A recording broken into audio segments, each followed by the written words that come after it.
دیکھیں وہ جو واقعہ آپ نے ڈاکٹر محمود غازی اکثر بیان کیا کرتے تھے ڈاکٹر حمید اللہ کا، جو پیرس والے ڈاکٹر حمید اللہ مرحوم، شاید آپ نے سنا ہو وہ واقعہ. یہ ڈاکٹر محمود غازی نے اپنے محاضرات میں بھی یہ واقعہ لکھا. صحیح.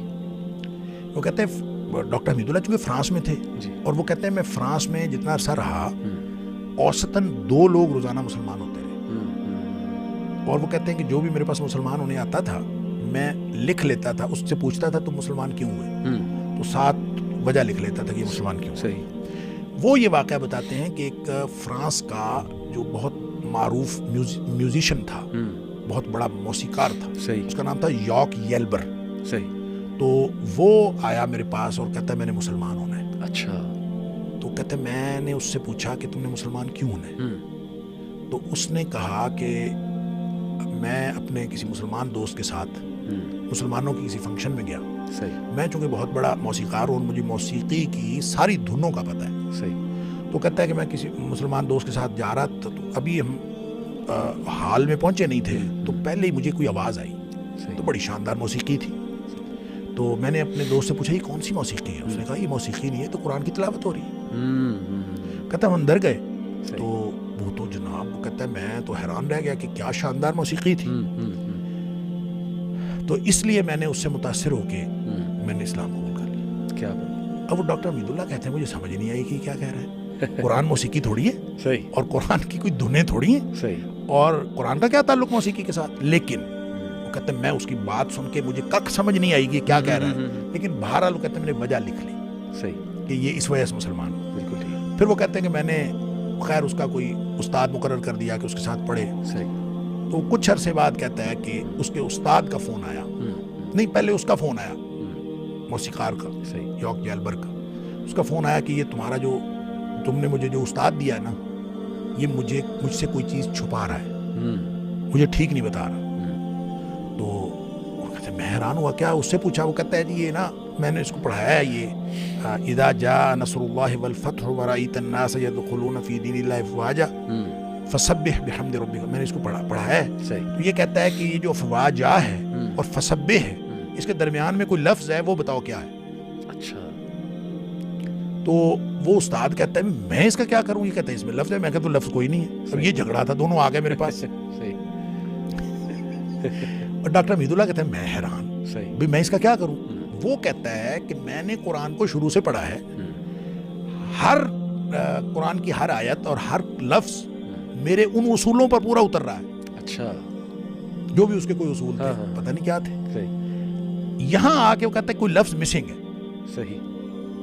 تو اب وہ ٹیچر بھی حیران. تو ڈاکٹر حمید اللہ صاحب کہتے ہیں میں بھی حیران، میں اس کو کیا کہوں.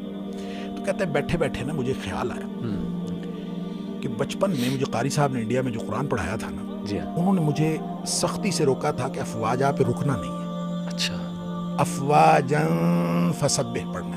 اللہ. کہتا مجھے بچپن کی وہ بات یاد آئی، اور یہ بھی یاد آیا کہ ایک دفعہ میں رک گیا تھا تو قاری صاحب نے مجھے تھپڑ بھی لگایا تھا. صحیح. کہ تم رکے کیوں. صحیح. تو ڈاکٹر حمید اللہ کہتے ہیں میں نے اس کو کہا کہ یہ نا یہاں پہ مسنگ کوئی نہیں ہے، اس کو بس یوں پڑھنا ہے افواجن فسبح بحمد ربک. صحیح. صحیح.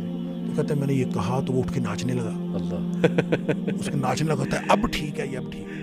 صحیح. صحیح. بہرحال ڈاکٹر حمید اللہ نے یہ لکھا ہے کہ وہ آدمی ایک انتہائی مخلص اور بہترین مسلمان کے طور پر زندہ رہا. 1975 میں اس کی وفات ہو گئی. صحیح. لیکن ہمیں پتہ نہیں چل سکا کہ اس کے پاس کون سا علم تھا اور وہ کس علم سے قرآن کو پرکھتا رہا. صحیح. صحیح. لہٰذا یہ تو معاملہ مے بی اور مے ناٹ بی والا ہے. اور یہ اس کا تعلق پرسنل ایک وہ اس سے ہے، اس کو آپ کوئی اصول نہیں بنا سکتے، حتمی طور پہ نہیں کہہ سکتے. ایک دفعہ ایک آدمی مجھے ملا کہتا ہے والسماء ذات الرجع والارض ذات الصدع. جی. اس سے میں نے کوئی تحقیق کی ہے، میں نے دنیا کے فنومیناز نکالے ہیں، یہ کیا ہے، بارش یہ وہ زمین آسمان.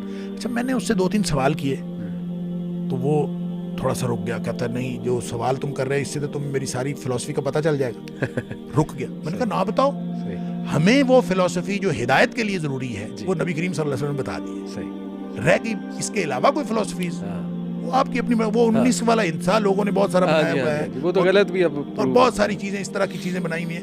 تو میرا خیال یہ ہے کہ اس طرح کی باتوں کو ہم کبھی بھی قرآن کی ہدایت کے ساتھ منسلک نہیں کر سکتے. بالکل ٹھیک. اور ایک دوسرا یہ کہ یہ نا اگر تو اپولوجیٹک اپروچ ہے نا آپ کی کہ آپ سائنس کو سپیریئر سمجھتے ہوئے قرآن کو پرکھ رہے ہیں، تو یہ تو بہت ہی غلط اپروچ، اور بہت سے لوگوں کی یہ ہے جو اپولوجسٹ جنہیں ہم کہتے ہیں، جو نا بس اس چیز سے متاثر ہو کے قرآن کو بھی اسی پیمانے پہ پرکھنا چاہتے ہیں. لیکن اگر ایک شخص جو ہے وہ قرآن کو ہی سپیریئر سمجھتا ہے لیکن کچھ ڈسکشن کے لیے اگین جیسے میں نے کہا وہ یہ بات کرتا ہے تو ساتھ کلیئر ضرور کرے کہ یہ میرا ایک فہم ہے لیکن یہ غلط بھی. اس کو آپ سپیریئر یا انفیریئر کی بات ہی نہ کریں جی.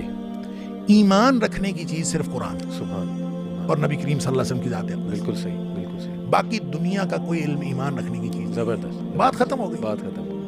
وہ اس پر ایمان رکھیں. بالکل. باقی چیزیں ہو بھی سکتی ہیں نہیں بھی ہو سکتی. صحیح. وہ علوم و فنون ہیں، اس کے اندر آپ تحقیقات بھی کریں، آگے سے آگے جائیں. جو اس ایمان کے مطابق ہو اس کو مان لیں، جو اس کے خلاف ہو اس کو چھوڑ دیں. بالکل. اور جو کہیں اس کو نہ ذکر ہو اس کا تو اس کے بارے میں آپ اپنا کوئی بھی نقطہ نظر رکھ سکتے ہیں.